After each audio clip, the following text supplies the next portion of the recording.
Nous allons ouvrir la parole de Dieu dans le livre des rois.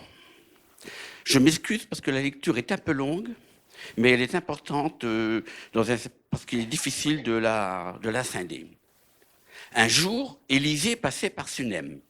Il y avait là une femme de distinction qui le pressa d'accepter à manger.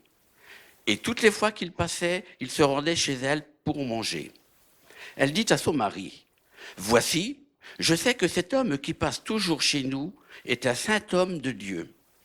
Faisons une petite chambre haute avec des murs et mettons-y pour lui un lit, une table, un siège et un chandelier afin qu'il se retire quand il viendra chez nous. » Élisée, étant revenu à Sumen, se retira dans la chambre haute et y coucha. Il dit à Géasi, son serviteur, « Appelle cette Tsunamite. » Géasi l'appela et elle se présenta devant lui. Et Élisée dit à Géasi, « Dis-lui, voici, tu nous as montré tout cet empressement, que peut-on faire pour toi? Faut-il parler pour toi au roi ou au chef de l'armée ?» Elle répondit, « J'habite au milieu de mon peuple. » Et il dit, « Que faire pour elle ?» Géasi répondit, « Mais elle n'a point de fils, et son mari est vieux. » Et il dit, « Appelle-la. » Géasi l'appela et elle se présenta à la porte. Élisée lui dit, « À cette même époque, l'année prochaine, tu embrasseras un fils. » Et elle dit, « Non, mon Seigneur, homme de Dieu, ne me trompe pas ta servante. » Cette femme devint enceinte et elle enfanta un fils à la même époque. L'année suivante, comme Élisée le lui avait dit, l'enfant grandit. Et un jour qu'il était allé trouver son père vers les moissonneurs, il dit à son père, « Ma tête, ma tête !» Et le père dit à son serviteur, « Porte-la à sa mère. » Le serviteur l'emporta et l'amena à sa mère. Et l'enfant resta sur les genoux de sa mère jusqu'à midi. Puis il mourut. Elle monta, le coucha sur le lit de l'homme de Dieu, ferma la porte sur lui et sortit. Elle appela son mari et dit, « Envoie-moi, je te prie, un des serviteurs et une des ânesses. Je veux aller en hâte vers l'homme de Dieu et je reviendrai. » Et il dit, « Pourquoi veux-tu aller aujourd'hui vers lui? Ce n'est ni une nouvelle lune, ni sabbat. » Elle répondit, « Tout va bien. » Puis elle fit sceller l'ânesse et dit à son serviteur, « Mène et pars, ne m'arrête pas en route, sans que je te le dise. » Elle partit donc et se rendit vers l'homme de Dieu, sur la montagne du Carmel. L'homme de Dieu, l'ayant aperçu de loin, dit à Géasi, son serviteur, « Voici cette Tsunamite. Maintenant, cours donc à sa rencontre et dis-lui, te portes-tu bien? Ton mari et ton enfant se portent-ils bien? » Elle répondit, « Bien. » Et dès qu'elle fut arrivée auprès de l'homme de Dieu sur la montagne, elle embrassa ses pieds. Géasi s'approcha pour la repousser. Mais l'homme de Dieu dit, « Laisse-la, car son âme est dans l'amertume, et l'Éternel me l'a cachée et ne me l'a point fait connaître. » Alors elle dit, « Ai-je demandé un fils à mon Seigneur? N'ai-je pas dit, ne me trompe pas? » Et Élisée dit à Géasi, « Saint terrain, prends mon bâton dans ta main et pars. Si tu rencontres quelqu'un, ne le salue pas. Et si quelqu'un te salue, ne lui réponds pas. Tu mettras mon bâton sur le visage de l'enfant. » La mère de l'enfant dit, « L'Éternel est vivant et ton âme est vivante. Je ne te quitterai point. » Et il se leva et il la suivit. Géasi les avait devancés et ils avaient mis le bâton sur le visage de l'enfant. Mais il n'y eut ni voix ni signe d'attention. Il s'en retourna à la rencontre d'Élisée et il lui rapporta les choses en disant, « L'enfant ne s'est point réveillé. » Lorsqu'Élisée arriva dans la maison, voici, l'enfant était mort, couché sur son lit. Élisée entra et ferma la porte sur eux deux. Et il pria l'Éternel. Il monta et se coucha sur l'enfant. Il mit sa bouche sur sa bouche, ses yeux sur ses yeux, ses mains sur ses mains, et il s'étendit sur lui. Et la chair de l'enfant se réchauffa. Élisée s'éloigna, alla çà et là par la maison, puis remonta et s'étendit sur l'enfant. Et l'enfant éternua 7 fois, et il ouvrit les yeux. Élisée appela Géasi et dit, « Appelle cette Tsunamite. » Géasi l'appela et elle vint vers Élisée, qui dit, « Prends ton fils. » Elle alla se jeter à ses pieds et se prosterna contre terre, et elle prit son fils et sortit. Amen. On va s'incliner quelques instants et remettre ce temps de la parole, c'est vrai, une autre fois. Seigneur mon Dieu, ta parole est riche en enseignements. Et Seigneur mon Dieu, nous voulons ce matin, en ces instants, nous laisser imprégner de ta parole, de ce que tu veux nous interpeller sur le thème que j'ai sur le cœur ce matin. Seigneur mon Dieu, fais de moi l'instrument pour mes bien-aimés. Tu connais, Seigneur mon Dieu, mes faiblesses. Mais je sais, Seigneur mon Dieu, que tu peux transformer toutes choses. Visite mes bien-aimés. Que, Seigneur mon Dieu, il n'y ait pas quoi que ce soit du monde extérieur qui puisse les disperser ou autre, mais qu'ils puissent être, Seigneur mon Dieu, attentifs à cette parole que toi tu veux donner ce matin, cet encouragement au travers de ta parole. Amen. Amen. Alors j'ai pris ce passage-là, alors que j'aurais pour illustrer notre temps de méditation, alors que j'aurais pu prendre un autre passage plus parlant peut-être, notamment le passage où Abraham va obéir à Dieu en offrant Isaac, son fils, en sacrifice. Mais dans ce récit, il y a des aspects différents de la foi. Et en prenant appui sur ce récit, la personne centrale, la Sunamite, est une personne comme nous tous ici présents. Cette personne, elle est anonyme par rapport à la parole de Dieu. On ne connaît pas son prénom. Ce n'est pas une prophétesse, ce n'est pas quelqu'un, une personne qui a, comme on dirait dans notre monde d'aujourd'hui, pignon sur rue. Mais cette personne a une importance aux yeux de l'Éternel, aux yeux de Dieu. Et Dieu va s'en souvenir. Alors qu'il en soit aussi pour nous, qui que nous soyons, nous avons de l'importance aux yeux de Dieu. Ce n'est pas parce qu'un tel parle bien, un autre a des qualités que nous, on n'a pas, que Dieu ne nous connaît pas. Il nous connaît, il nous aime, et il a peut-être un regard plus précis pour nous, un regard de miséricorde plus grand, parce qu'il sait que nous nous débattons avec nos faiblesses, mais que nous voulons continuer à marcher. Alors, nous voyons la sensibilité de cette femme par rapport au ministère d'Élisée. Ne dit-elle pas à son mari, « Je sais que cet homme est un saint homme de Dieu ». Il y avait dans son cœur une disposition, une écoute à ce qui se passait autour d'elle, mais aussi cette femme écoutait sa voix intérieure qui lui parlait. Et je me suis un petit peu dit, combien de fois nous passons à côté de certaines choses parce que nous ne savons plus observer. Nous voyons les gens autour de nous, nous voyons beaucoup de choses, mais dans ce monde où tout va vite, nous ne prenons plus le temps d'observer. Nous ne prenons plus le temps de peser les choses. Et elle avait observé cet homme qui passait. Elle avait vu que c'était un homme de Dieu. Et elle a voulu lui être utile. Nous voyons donc la foi de cette femme qui n'a pas voulu se laisser émouvoir aussi. Dans le thème, bien sûr, vous avez compris que le thème de mon message, c'est sur la foi, aujourd'hui, la foi au quotidien. Et donc nous voyons que cette femme qui a la foi en Dieu et en cet homme de Dieu, parce qu'elle a ressenti des choses, elle n'a pas voulu se laisser émouvoir ou endormir par une fausse promesse. Elle dit à Élisée, non mon Seigneur, homme de Dieu, ne trompe pas ta servante.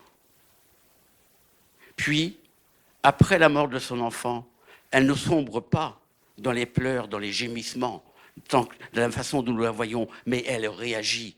Sa foi n'est pas ébranlée. Elle est peut-être ébranlée, mais elle sait qu'elle a la victoire. Elle va le savoir. Alors, en réalité, on ne sait pas très bien quel est son raisonnement, mais l'on voit son action. On voit sa démarche de la foi.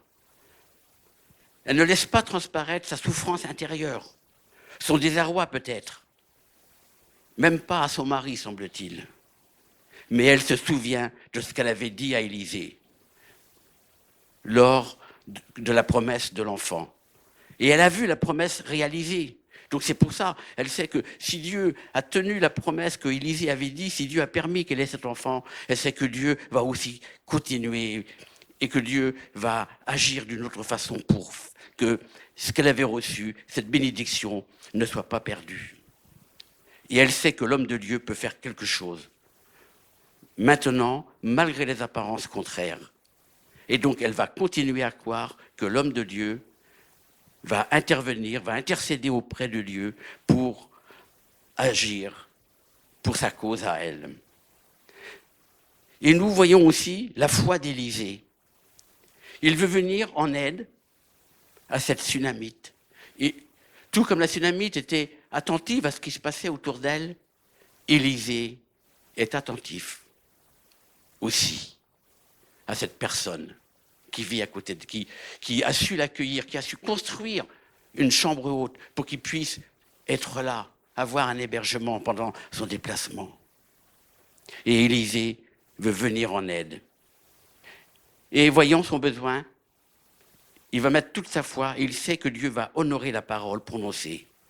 Tout comme il sait que cet enfant va revenir à la vie. Dans ce récit, tous les éléments de la tragédie humaine, ils sont là devant nous. Une famille aisée, semble-t-il, de bonne distinction, qui a une vie paisible et qui reçoit une grande bénédiction avec cet enfant et la violence qui arrive. La violence de l'accident, de l'incident, de la mort. Combien de personnes dans nos vies aujourd'hui ne sont pas, confrontées à ces accidents de la vie, accidents parfois stupides, non choisis. Et tout ceci peut déstabiliser, et déstabilise d'ailleurs. Comme là, a priori, cet enfant qui est décédé, il aurait eu une insolation. C'était le temps de la moisson, il faisait chaud. Donc cet enfant qui était peut-être fragile a eu une insolation qui aurait pu entraîner la mort. Un accident stupide. Mais voilà, Dieu est là et Dieu va agir. Face à cette situation, nous voyons la non-capitulation de cette femme.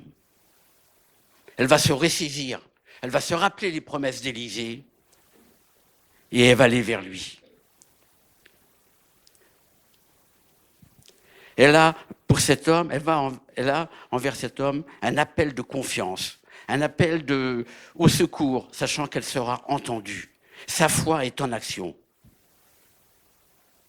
Et je dirais que, je ferai peut-être une petite parenthèse, mais nous voyons dans ce récit de la Sunamite quelque chose de parallèle avec le fils de la veuve de Sarepta dans le premier livre des rois avec le prophète Élie.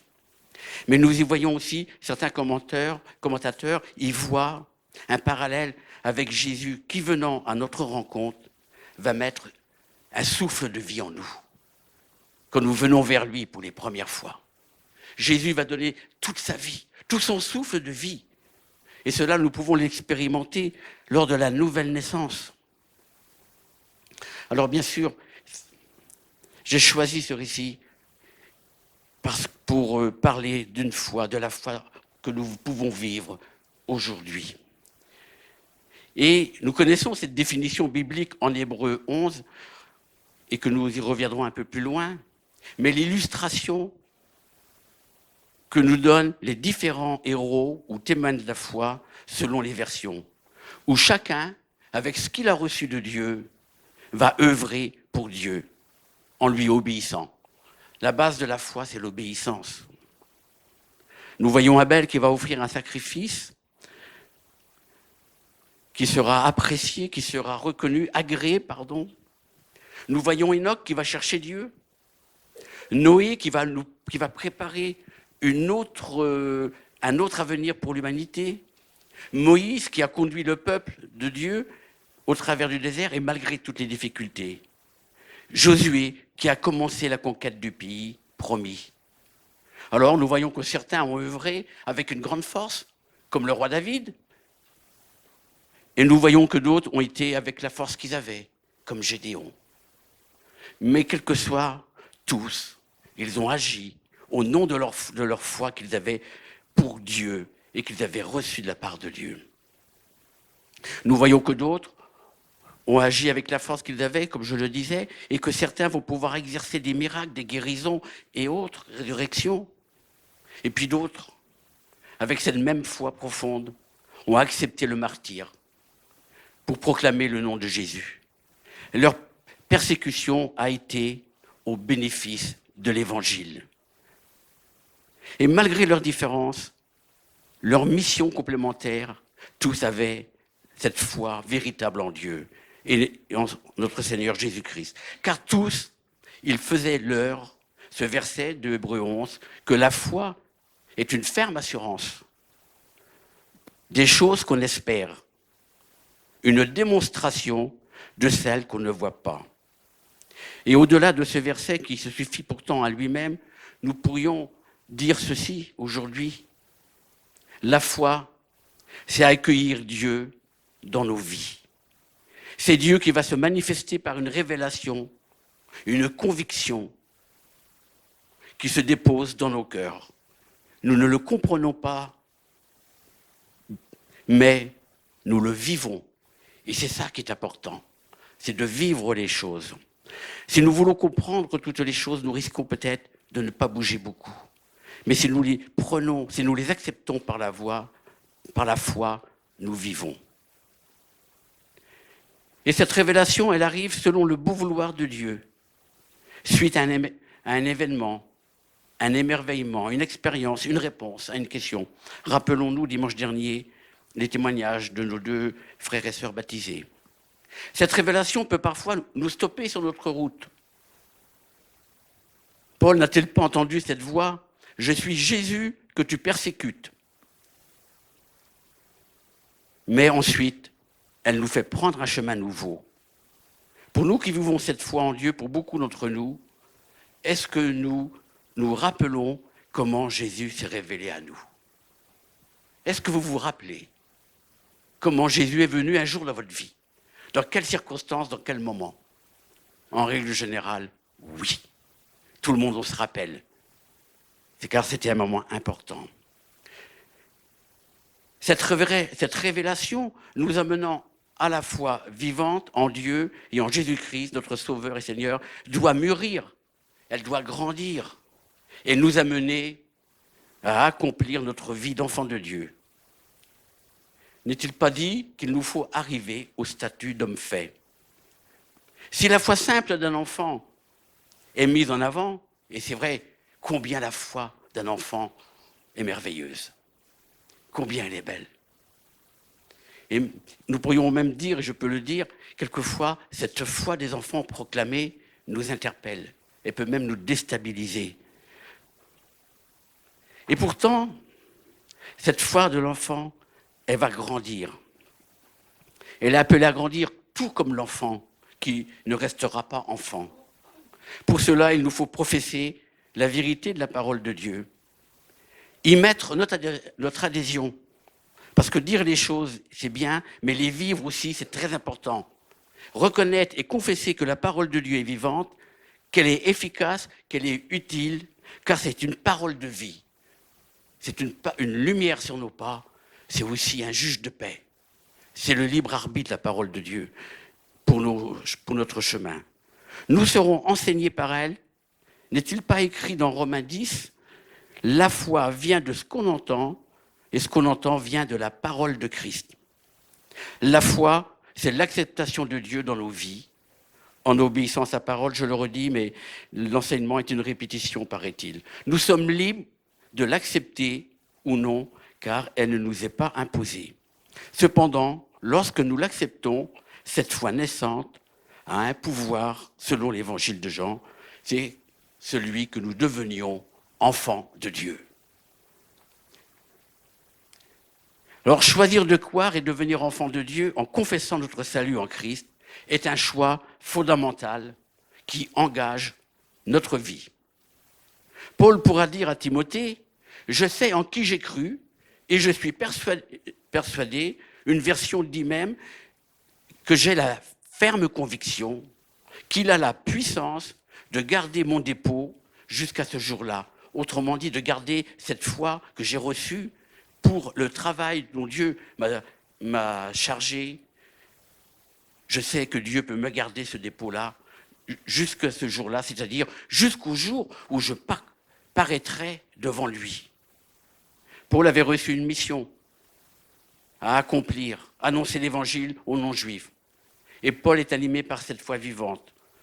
Nous-mêmes, nous avons reçu quelque chose. Nous avons reçu une mission, peut-être différente les unes des autres, tout comme ces héros de la foi que nous avons vus, avec Abel, avec Josué, Moïse et autres. Mais tous nous œuvrons pour la même cause. Et tous nous devons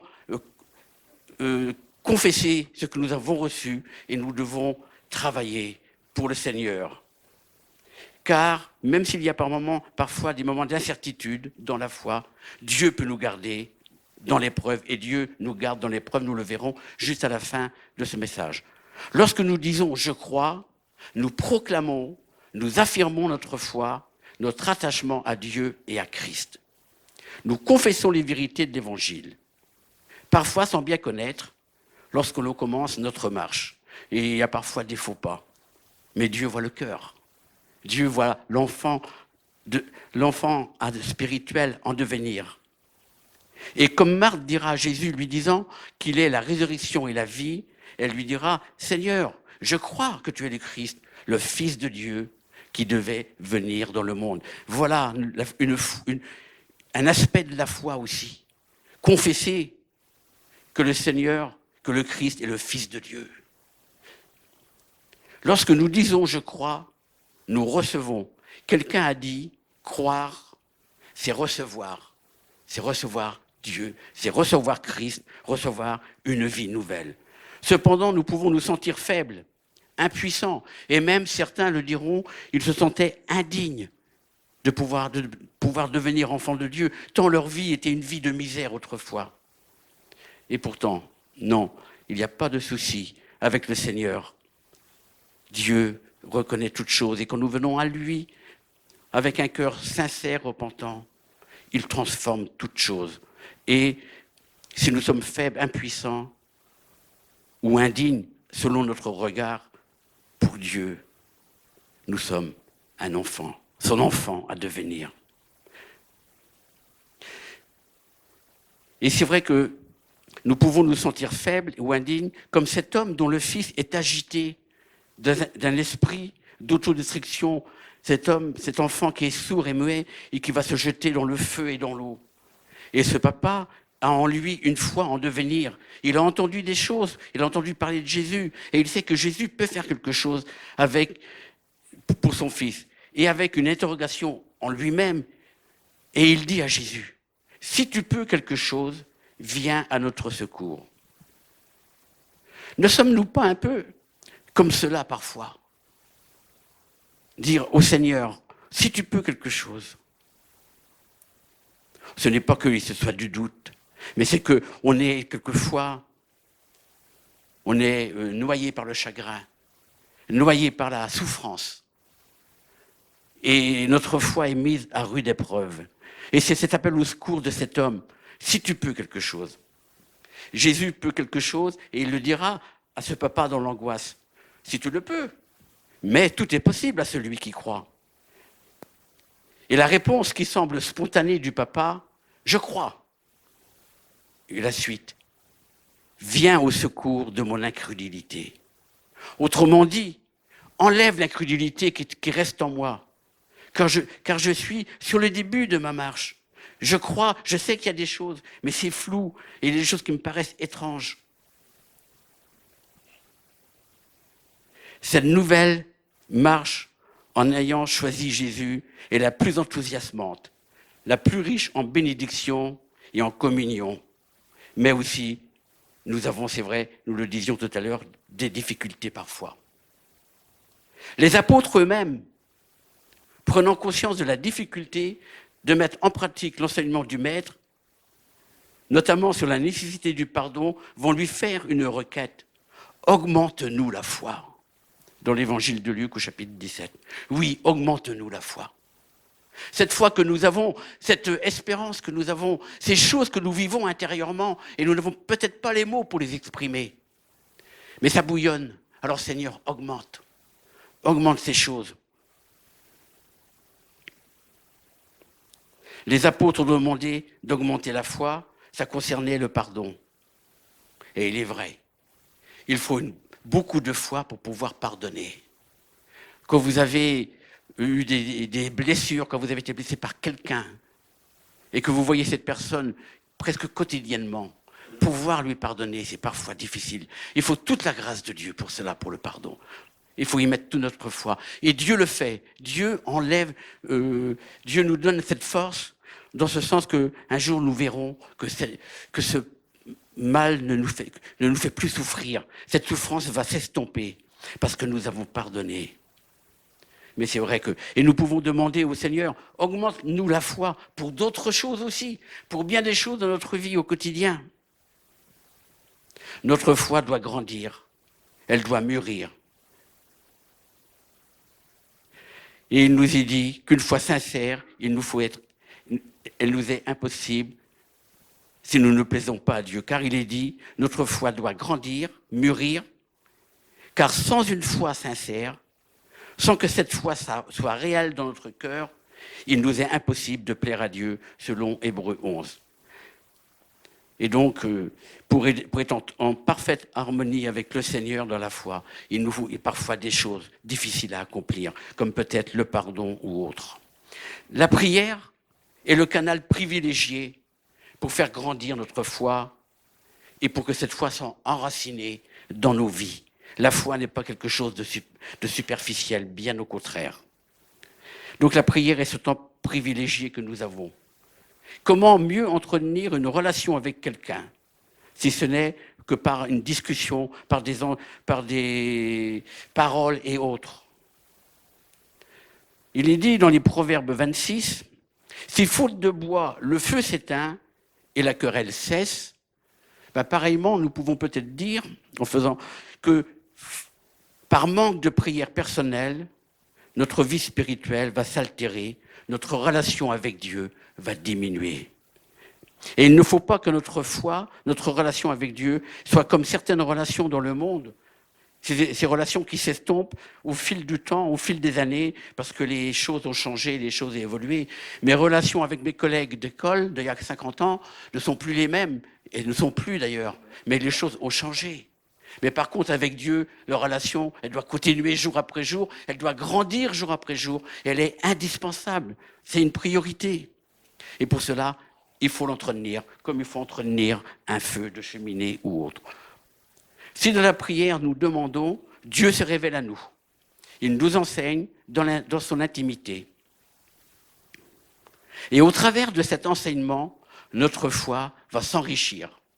Tout comme la foi d'Abraham, qui, malgré les apparences et les circonstances défavorables, ne douta point par incrédulité au sujet de la promesse de Dieu, mais il fut fortifié par la foi, donnant gloire à Dieu. La foi nous fortifie. C'est une puissance pour nous, la foi. Et faire confiance à Dieu, comme a fait Abraham, c'est lui donner gloire. C'est important de donner gloire à Dieu. La gloire revient à Dieu et non aux hommes. La foi transforme une vie, notre vie. La foi va nous donner des victoires. Des victoires peut-être sur nos difficultés, sur nos liens. Peut-être sommes-nous prisonniers de certaines choses. Mais confesser la foi de Jésus dans notre vie va nous en libérer. Combien au milieu de nous ont expérimenté un changement total après avoir quitté un monde de croyances avec des actes posés, des œuvres, des rites, mais avec un vide intérieur. Et puis le jour où ils viennent à cette foi véritable, à cette foi vivante et salvatrice, il y a une transformation. Quand nous venons à cette foi qui va nous sauver, qui nous apporte le salut, et cette foi qui met une paix intérieure, une paix que personne ne peut expliquer. Cette foi qui nous rassure. Et cette foi, elle va nous emmener plus loin.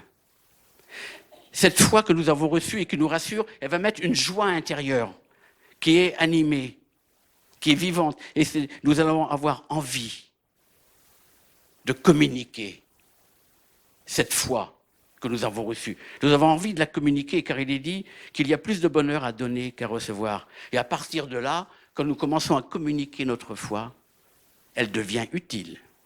Elle devient utile pour ceux qui nous entourent, pour les autres. Au-delà qu'elle est utile pour nous-mêmes, pour nous faire progresser, elle est utile pour les autres. Au-delà que notre foi en Jésus-Christ nous donne accès au pardon des péchés après la repentance et l'accès, elle nous emmène plus loin pour nous emmener dans la vie et que notre nom soit inscrit dans ce livre de vie. Votre foi sera utile pour les autres. Dans notre lecture d'introduction, Élisée a eu une foi profonde, une certitude comme celle du veilleur qui attend l'aurore. Et fort de cette foi, il pourra venir en aide à cette femme sunamite. Il n'a pas gardé sa foi pour lui. Il l'a mis au service de ceux qui étaient autour, de ceux et celles qui étaient autour de lui. Mais sans cette foi en Dieu, pouvait-il espérer venir en aide à cette sunamite? Nous avons aussi dans les Actes des Apôtres ce récit de Pierre et Jean qui vont à la belle porte au temple et où ils rencontrent le boiteux. Pierre, animé par le Saint-Esprit, dira au boiteux « Je n'ai ni argent ni or ». Autrement dit, pas de richesse matérielle et donc je ne peux pas te faire l'aumône. Mais il continue. « Mais ce que j'ai, je te le donne. Au nom de Jésus-Christ, lève-toi et marche. » Que donne Pierre à ce boiteux? Pierre, il a mis toute sa foi en Jésus-Christ, en ordonnant à l'infirmité de cet homme de partir et en ordonnant à cet homme de se lever, de marcher, de saisir la victoire et la guérison. La richesse spirituelle de Pierre, c'est sa foi. Et sa foi a été utile à cet homme pour sa guérison physique, mais aussi pour le réconfort de son âme, car nous le voyons rentrer dans le temple en marchant et louant Dieu.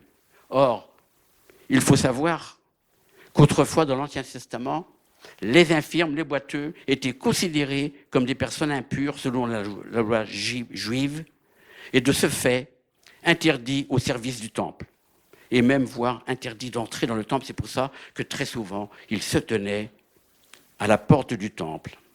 Donc, oui, la foi de Pierre a été une foi utile. Notre foi est une foi utile pour nous, mais notre foi est une foi utile aussi pour ceux qui nous entourent. Croyez-le, ils nous regardent vivre. Ils nous regardent peut-être nous démener dans nos difficultés, mais ils regardent, ils voient que comme la Sunamite, nous ne perdons pas la foi. Comme la Sunamite, nous ne nous égarons pas dans les choses ordinaires, mais nous restons à l'essentiel. Et la Sunamite, elle ne s'est pas perdue dans les détails d'expliquer à son mari quoi ou quoi. Elle a été, parce qu'elle savait ce qu'elle voulait. Elle était convaincue de certaines choses. Une foi pour vivre en ce monde en confessant que Dieu est notre secours. Et les instants difficiles est un appui, un soutien dans notre parcours. C'est en Dieu que nous l'avons. Le secours me vient de l'Éternel qui a fait les cieux et la terre. L'Éternel est celui qui te garde. Psaume 121. Ne cherchons pas le secours inutilement. Nous pouvons bien sûr chercher le secours auprès des frères et sœurs en Christ qui sauront nous aider, nous épauler, ne serait-ce que par la prière. Mais avant toute chose, le secours nous vient de l'Éternel. L'Éternel nous regarde jour et nuit. Il peut guérir les corps, restaurer les vies, en mettant de l'espérance dans un cœur qui est brisé par le chagrin. Comme pour le prophète Jérémie qui disait « Voici ce que je veux repasser en mon cœur, ce qui me donnera de l'espérance. Les bontés de l'Éternel ne sont pas épuisées. Vous connaissez la suite, ses compassions ne sont pas à leur terme. » Oui, je le dis pour certains peut-être au milieu de nous ce matin,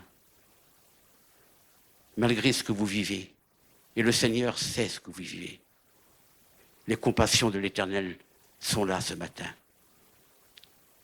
Le Seigneur connaît votre tristesse, votre fardeau.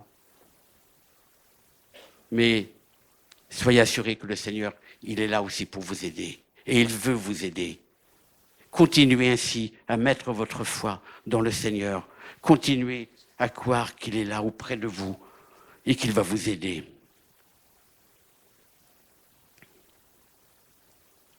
Oui, le Seigneur veut mettre un baume sur les cœurs qui saignent, sur les cœurs qui sont brisés par le deuil, par la souffrance, la maladie et autres. L'espérance, nous le disons aussi, est une force, comme la foi qui nous aide à regarder plus haut, plus loin. L'espérance est ce sentiment qui nous aide à tenir jusqu'à demain. Mets ta confiance en Dieu et il agira. Psaume 37. Et nous, pour beaucoup d'entre nous, nous nous rappelons ce vieux cantique que nous chantons encore quelquefois, et merci Seigneur de le chanter, quand le vol de la tempête. Oui, il est là, quand la tempête souffle. Alors compte les bienfaits de Dieu. Rappelle-toi les bénédictions que tu as passées. Comme disait Jérémie, je veux me souvenir, je veux me rappeler que les bénédictions de l'Éternel, que ses bontés ne sont pas épuisées. Une foi qui nous aide à vaincre la peur, à briser nos limites. Mais l'apôtre Paul veut aussi nous emmener un peu plus loin en disant aux Corinthiens, si Christ n'est pas ressuscité, votre foi est vaine. Vous êtes encore dans vos péchés. En effet, si nous avions de la foi que pour ce monde, nous serions les plus malheureux des hommes. Mais je vais avancer un petit peu plus loin. Et donc, si notre foi en Christ nous aide à marcher en ce monde, c'est bien le Seigneur, tel le bon Samaritain, qui est venu guérir, délivrer, qui marche auprès de nous. Il est venu pour publier une année de grâce, selon Ésaïe 61, mais aussi pour nous donner la vie éternelle, pour le pardon des péchés. Est-il nécessaire de le rappeler? Mais oui, je le rappelle peut-être pour certaines personnes, pour les premières fois au milieu de nous. Dans Jean 3,16, il est dit que Dieu a tant aimé le monde qu'il a donné son Fils unique, afin que quiconque croit en lui ne périsse point, mais qu'il ait la vie éternelle. Et le verset suivant qui dit que Dieu, en effet, n'a pas envoyé son Fils dans le monde pour qu'il juge le monde, mais pour que le monde soit sauvé par lui. Aujourd'hui, nous sommes encore en ce temps de grâce, où Jésus sauve, où Jésus libère et guérit. Et c'est donc un autre aspect de la foi aujourd'hui pour nous, c'est de considérer que la bonté de Dieu et sa patience sont là pour nous permettre encore d'œuvrer jusqu'à son retour. Tant pour nous, bien sûr, mais aussi pour le salut de nos bien-aimés qui se perdent. Pierre dit ceci encore aujourd'hui, en réponse à ceux qui doutent du retour du Seigneur. Le Seigneur ne tarde pas dans l'accomplissement de la promesse, comme quelques-uns le croient, mais il use de patience envers nous, envers vous, ne voulant pas qu'aucun périsse, mais voulant que tous arrivent à la repentance. Si Jésus a de la patience, si Dieu a de la patience, pourquoi nous serions-nous exclus d'avoir de la patience pour les frères et sœurs? Nous devons user de patience. Ça aussi, c'est une grâce, quelque chose qui nous est donné par le Saint-Esprit, par le Seigneur. Dieu voudrait que tous viennent à la repentance. Mais aujourd'hui, ayant laissé libre l'homme de choisir, Dieu nous a laissés libres. Nous savons qu'un grand nombre, malheureusement, rejettera le Seigneur. Et il est dit dans l'Apocalypse, et que beaucoup finiront dans les temps ardents de feu et de soufre. Ce que nous appelons la seconde mort. Et nous, enfants de Dieu qui avons la foi, nous ne voulons pas connaître cette seconde mort. Nous voulons rester dans ce que nous confirmons. Nous avons acquis le salut. Il nous est réservé, nous le confessons, mais nous voulons que cette foi soit vivante pour ceux qui nous entourent. Alors, précédemment, j'ai utilisé les mots doute et incrédule par rapport à Abraham dans un passage des Hébreux, ou non, des Romains, je crois, où il est parlé de doute et de l'incrédulité. Et il est vrai que notre foi peut parfois être ébranlée par des incompréhensions, par des interrogations face à certains événements ou autres. Nous avons chacun notre propre parcours. Et ce qui est un ferme appui, pour certains, peut aussi être une pierre d'achoppement pour les autres. Nous le savons de la parole de Dieu. C'est Pierre qui le dit, que Christ, c'est la pierre angulaire pour construire l'Église, l'œuvre de Dieu, pour nous, enfants de Dieu, chrétiens. Mais quelle est la pierre d'achoppement pour ceux qui ne veulent pas le croire? Tout comme la croix qui est un objet de scandale pour les incrédules, mais qui est une puissance pour les enfants de Dieu, pour quiconque croit. Le doute est à combattre, car le doute est opposé à la foi. Le doute peut déstabiliser et amener la perte de foi et donc l'incrédulité. Je fais très court, tout simplement. Rappelons-nous simplement Thomas, qui n'était pas là lors de la première apparition du Maître et qui ne voulait pas, au récit des disciples, il ne va pas croire. Il dira, si je ne mets pas ma main, si je ne mets pas mon doigt, si je ne le vois pas, je ne croirai pas. Et 8 jours après, Jésus qui vient et qui lui dit, avance ton doigt. Et là, j'ai Thomas qui dit, mon Seigneur et mon Dieu, en confessant Jésus ressuscité. Et cette réponse du Seigneur, de Jésus qui lui dira, parce que tu m'as vu, tu as cru. Heureux ceux qui n'ont pas vu et qui ont cru. Nous en sommes là aujourd'hui et nous confessons cette chose. Nous sommes heureux parce que nous croyons sans avoir vu. Et un jour, nous le verrons là-haut. Ça aussi, c'est une promesse que nous avons. Nous le verrons quand nous serons avec lui.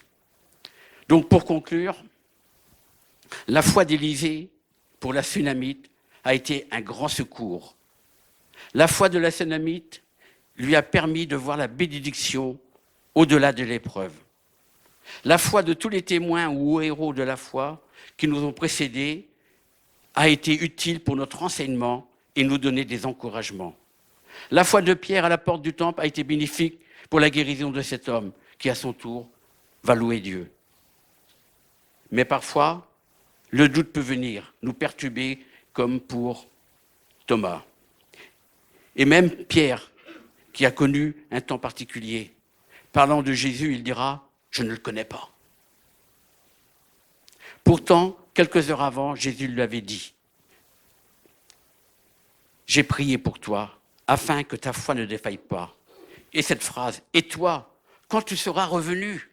Derrière la mise en garde de ne pas avoir de foi défaillante, de ne pas défaillir, il y a aussi cette promesse de relèvement. Cette promesse que Pierre va retrouver sa place, que Pierre va revenir auprès de Jésus pour confesser que oui, il va faire toute cette œuvre. Ne sera-t-il pas une colonne dans l'Église? Quand tu seras revenu, affermis tes frères. Et la foi véritable, c'est aussi confesser que l'autre peut tomber, mais que Dieu et que son Fils Jésus ont le moyen de nous relever. Une foi victorieuse, c'est ce qu'il nous faut, malgré les assauts de l'adversaire, malgré les assauts du malin. Il nous faut une foi victorieuse, parce que si cette foi est victorieuse, elle est utile pour ceux qui sont autour de nous. Et elle glorifie Dieu en toutes choses.